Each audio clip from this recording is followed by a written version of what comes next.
Ang gagawin po naman natin ngayon ay ang knitted herringbone stitch, lock stitch, double lock stitch, at ang overlock stitch.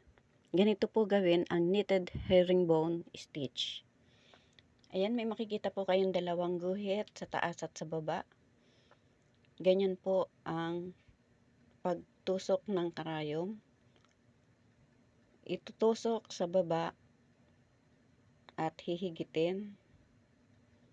Ang karayom po ay mag-uumpisa sa bandang kanan, pakaliwa. Ayan, pagmasdan po ninyo ang bawat tusok ng karayom. Ayan, pagkatapos po sa baba, itusok at hinigit. Sa taas naman po ng guhit, itutusok at hihigitin. Ayan, ganyan lamang po. Bali, herringbone din po ito, pero ito po ay dikit-dikit na tahi ng herringbone. Ayan, ganyan po ang paggawa ng knitted herringbone stitch. Ayan po ang itsura niya. Ang susunod naman po ay ang lock stitch. Ganito po gawin ang lock stitch. Ayan, sa una po ay gagawa po muna tayo ng whip stitch dyan sa guhit na nasa taas at sa baba. Ayan, ganyan po gawin ang whip stitch at mamaya po ay lalagyan po natin ng lock. Ayan, pagmasdan po ang bawat tusok ng karayom. Ganyan po ang paggawa ng lock stitch. Ayan, lalagyan na po natin ng kulay pink na sinulid. Bali, ipapasok lamang po ang karayom na may kulay pink na sinulid sa bawat tahi ng whip stitch.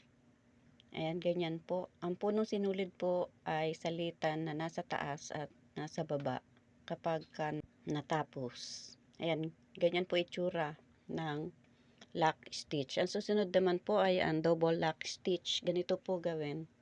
Ayan, bali, inulit lamang po ang ganong procedure sa lock stitch. Gumawa po muna ng whip stitch dyan sa dalawang guhit na nasa taas at sa baba. Ganyan po ang paggawa ng whip stitch. Tapos, mamaya po ilalagyan na po iyan ng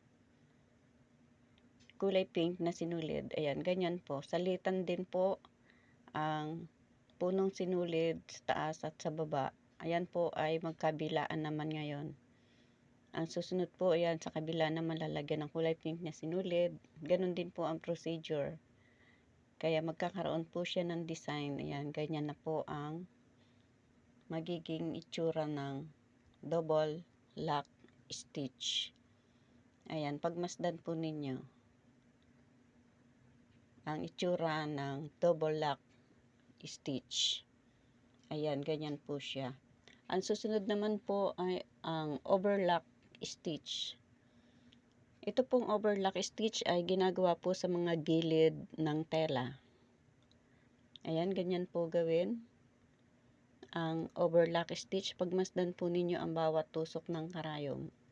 Bali, pag naitusok po ang karayom, yung kabiyak na sinulid po ay isasabit sa dulo ng karayom bago ito higitin. Yan, ganyan po. Yan, isasabit, tapos hihigitin. Tapos itutusok ulit, isasabit, hihigitin. Yan. Ganyan po ang paggawa ng overlock stitch. Ayan, pagmasdan po ninyo, itinusok muli at isinabit ang kabiyak na sinuli doon sa dulo ng karayom at hinigit. Ayan, sa mga hindi pa po naka-follow and subscribe, please follow and subscribe. Thank you for watching.